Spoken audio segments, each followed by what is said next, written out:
What's up, Lost Boys? Here we are for another fantasy football recap video. This week we're going to take a look at week 3, go over some injuries, some outcomes, and give a little preview into week 4. So let's get started.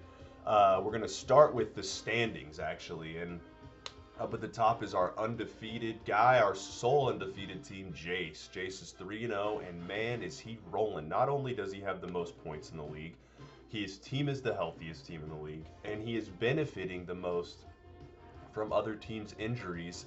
CeeDee Lamb gets hurt. He has George Pickens. Jonathan Taylor's looking like one of the best picks of the whole draft.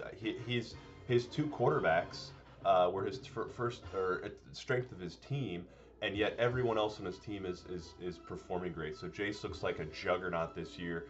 Let's hope he can keep it up. The other top four, we got Learning Computer at 2-1. We have Justin at 2-1, and we have the ICU at 2-1, or Llama Drama and ICU at 2-1. Those are everyone with winning records in our league. Those are our top five right now. It's gonna be all those 2-1 teams are really close, and they're all really solid teams. Llama or Learning Computer just took his first loss this past week. And then we'll get into the rest of the outcomes anyway. But I just wanted to give a shout out to our undefeated team who looks stronger than ever. Unfortunately, if I'm going to shout out the top team, I got to go with a shout out to the opposite end of the spectrum. Our last place team, Pat, 0-3, couldn't get it done again this week. It's looking pretty rough. Not only is he winless, but he has the least amount of points in the league by a significant margin. 339 points in 3 weeks in fantasy. That's a little bit over 110 a week, which is really bad. Pat's in rough shape. Hoping he can turn it around, but it's looking pretty rough. Sorry, Patty. But let's get into the games from this past week. We're going to start with Josh versus Tim. This was what I dubbed as the matchup of the week. It was kind of close. It was unfortunately dragged down by an unfortunate injury from CeeDee Lamb. He got Josh 0. If he would have got his projected points, Josh would have had a chance to take down Tim. Unfortunately, this game kind of was a microcosm of this entire weekend in the NFL, a snooze fest. There were a lot of field goals, a lot of block kicks, a lot of this, a lot of that. Players didn't really do very well. And yeah, that was pretty much this game in general. No stars really did anything. The biggest thing in this game was actually Hunter Henry. Drake May gets a couple touchdowns. They both go to Hunter Henry, and Tim starts Hunter Henry. So, not 25 points. You know, Josh went into the league expecting to get a huge gap in his tight end with Brock Bowers. Took him in the 3rd round, and instead he's gotten lapped almost every single week. And this week he gets lapped by Hunter Henry. So that's been the big deficit for Josh. He's 1-2. He loses his number 1 pick for probably 3 to 4 weeks. It's looking rough for Josh. Tim, on the other hand, 2-1, defending champ, staying good. Most all of his players seem to be healthy. He did lose James Conner for the year, but he does have a really strong running back crew.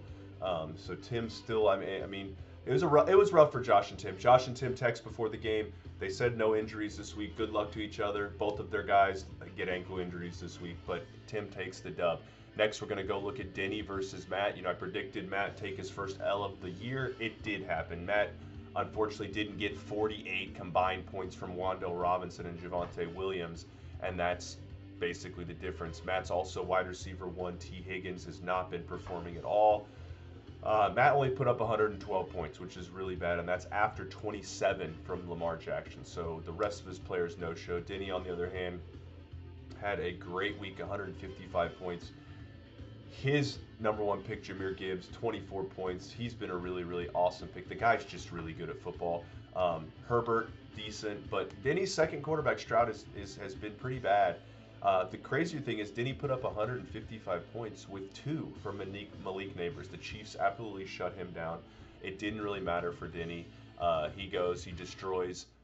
Matt gets the must-needed win to go to 1-2. Next, we're going to go to Justin versus Pat. Speaking of needing wins, Pat needed this win big time, and unfortunately, this wasn't even close. Justin obliterates Pat by 36 points, and Justin didn't even really perform well. This is why Justin's team was so scary coming out of the draft.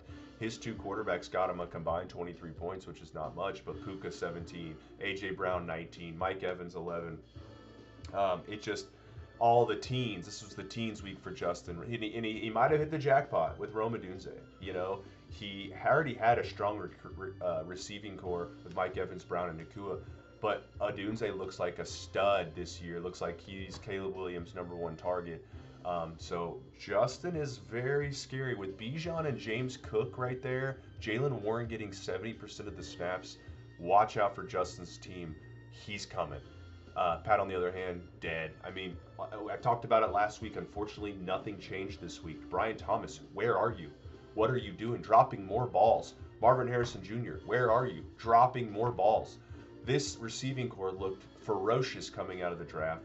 It's been nothing but awful. Why are the Bucs not feeding Bucky Irving the ball? I don't understand it. He's starting Isaiah Pacheco, which we know as Chiefs fans you should not be starting any Chiefs running backs. Even Jamar Chase, you know, we saw the loss of Burrow this week, 6 points. Pat's team's looking absolutely dreadful right now. Hopefully he can do something, maybe a trade or two, who knows. Next, we're going to go with Cass. This was Cass versus Lama. I always enjoy this matchup every single year, and it makes sense that this was the closest matchup of the week, 136 to 132.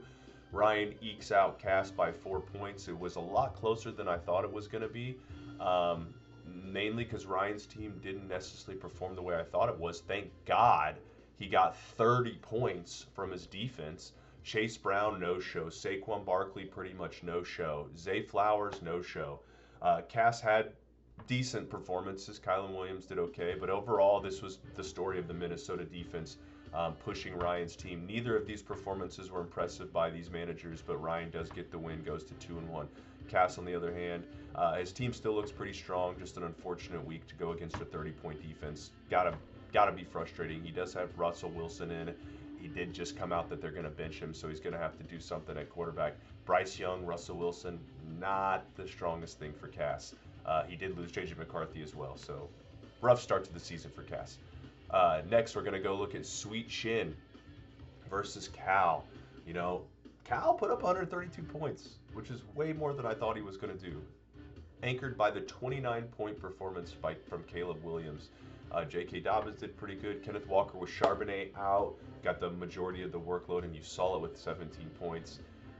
It just wasn't enough. I mean, Jace's team is a juggernaut. 23 from Allen, 29 from Hurts, 31 from Jonathan Taylor. I mean, what are we doing right now? These guys are just dominating. Not to mention, I mentioned how Jace is benefiting from the injuries. I touched on CeeDee Lamb getting hurt. He now has the wide receiver 1 in Dallas and George Pickens. Last week, Aaron Jones is out. He gets the running back 1 in Minnesota, gets him 23 points, Jordan Mason. So everything that Jace is doing right now is clicking. You know, it doesn't even matter if he gets 3 points from a position or 4 points from a position. This is all without, you know, mentioning he gets Rashee Rice back in 3 weeks, who we've been clear about is going to get so many targets on the Chiefs. Jace is scary, guys. He's gone 3-0. He scored the most points in the league, and he doesn't even have a fully healthy team. So watch out for him. So that's the recap of the 5 matchups from this week. Now we're going to look at week 4, guys. We want some good matchups. We really haven't had any good ones. The Cass and Ryan won by 4 points, and we had the one before that by Pat, I think, barely losing to Cal in week 1. But fantasy's kind of been a lot of blowouts. I'm going with my easily matchup of the week, Jace versus Justin. This is going to be a hell of a matchup. Projections show it's going to be a hell of a matchup because it's within 1 point. I mean, both of these guys have insanely good teams. We're going to start with Jace. I just went over his team as quarterbacks, wide receiver. I mean, everything's clicking for Jace. Justin has Bijan. He has James Cook. You know, he has Rome Odunze. Who knows where this matchup's going to go? So talent-wise, these teams are about even. But forces you to look at the matchups. And unfortunately for Justin, with the matchups, I got to go with Jace. And it's just because his quarterbacks, New Orleans defense for Josh Allen, he should eat him up. Tampa Bay defense for Jalen Hurts, he should eat him up. You know, we'll see with Justin. I think this game's going to be really close, to be honest with you. But the gap that Justin could make with the flex positions, Jaylen Warren going against Minnesota D, I think Jordan Mason is gonna outscore more than Odunze is gonna outscore Diggs. But I could be wrong. We'll see. Diggs is Carolina D. Carolina D is pretty bad. So I'm going to give the edge to Jace. He stays undefeated this week, but it's going to be close as hell. Next, we're going to go look at Josh versus Ryan. 1-2 and 1 team, 1-1 and 2 team. Josh is going wrong downhill. Ryan got the win last week over Cass, and I'm going to give the Ryan the win this week over Josh. When you lose your first round pick, it's tough to come back from that. Josh was pretty deep at wide receiver, so he's going to do his best.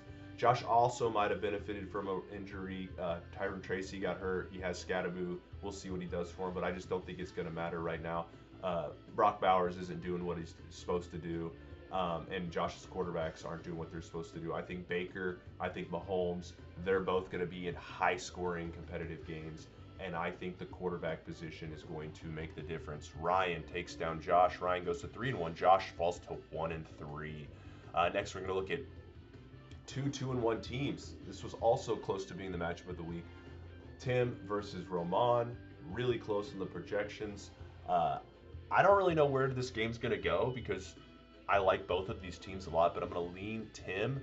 The question is, I don't think Scary Terry is going to play this week, but Tim's team I liked better coming out of the draft, and once again, Matt is starting Javonte Williams and Wan'Dale Robinson.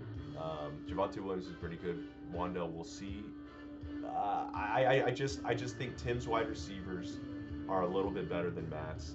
The quarterbacks are about even. I'm going to give the slight edge to Tim. I think this is going to be a low-scoring game, though. So we'll see who can pull this one out. Might be decided by defenses. Next, we're going to look at Steve Harvey's Pants versus Gigatrox. Two teams that are in rough shape. Cass with injuries, Cal with talent. Cal needs this win very badly. And to be honest with you, Cass needs this win very badly because he's playing Cal. And unfortunately, I'm going to give the dub to Cal. I think Cal pulls this out. I think with Cass's quarterback beat situation being kind of really, really bad right now, Cal takes the dub here. His quarterbacks, Caleb Williams is going against Las Vegas D. That should be a good game for Caleb Williams, and I think DJ Moore should benefit from that. Cal needs the connection right there. Chicago's defense looks pretty terrible. Call it how it is. Can Ashton Jeanty finally do what Cal drafted him to do? We'll see. Speaking of terrible defenses, Josh Jacobs going against Dallas D for Cass. That's going to be a huge thing. Can Cass's running backs outscore Cal's team? He gets Xavier Worthy back. That's why I'm giving the slight edge to Cal. I think Worthy comes back strong against that Baltimore team. Pushes Cal to get the dub. And last but not least, we're going with Denny, 1-2 versus Pat, 0-3. Denny, let's be real, you're going to beat Pat. I hate to say it, Pat, you're 0-3. The thing is, the talent's there, man, and you guys could go off any given week and score off 170 points. I really like your team, but unfortunately the guys are just names this season. Brian Thomas, Marvin Harrison, Jamar Chase. Denny on the flip side, he has Malik Neighbors. JSN has been a stud, and he's going to continue to be a stud. Gibbs, Cleveland running backs, the people going against Cleveland running backs don't do anything. So we're going to see about that one. Keep an eye on that one. I'm going to give the slight edge to Denny. I don't think this is a blowout, though. I think Pat makes it close.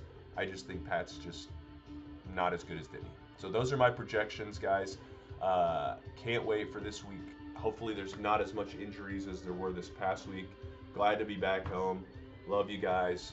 Go Chiefs. Go Bears.